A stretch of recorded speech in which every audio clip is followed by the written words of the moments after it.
Ya, untuk orang datang mengurus sesuatu, ada yang mau sekolah, orang sakit. Jadi saya nggak setuju kalau Anda bilang bahwa itu penghasilan bukan penghasilan.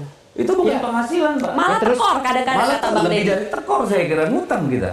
Ya gimana model pertanggungjawabannya gitu loh, dana tunjangan perumahan gitu ya, terus dipakai buat hal lain gitu loh.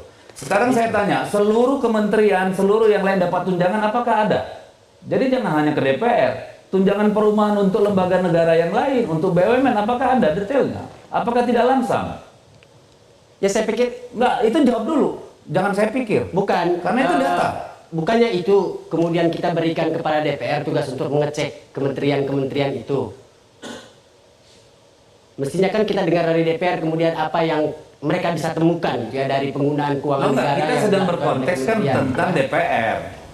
Saya tadi menolak persepsi bahwa itu penghasilan tambahan DPR. Mungkin bagi sebagian orang, mungkin sebagian kecil yes, ya kan? Betul. Tetapi bagi kebanyakan orang enggak. Tadi saya sudah bilang mayoritas anggota DPR itu dari luar daerah, Pak.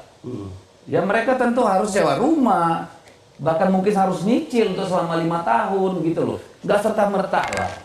Saya kira juga terlalu kecil kalau hanya segitu lalu dianggap ini bermewah-mewah. Enggak. Harus apple to apple kita membandingkan, jangan kayak Mbak kita tadi bandingkannya sama UMR, itu kan kebangetan gitu. Coba, Kang Deddy merasa itu kebangetan kalau dibandingkan dengan apa yang dialami rakyat, kita bandingkan dengan tunjangan yang didapatkan oleh DPR itu salah.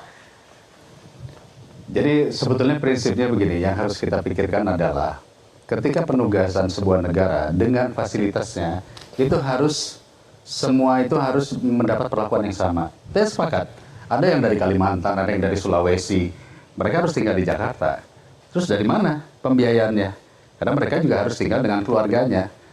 Jadi diambilnya adalah berapa sih nilai mencari kontrakan untuk satu keluarga di areal Jakarta. Dasar itulah yang menjadi perhitungan.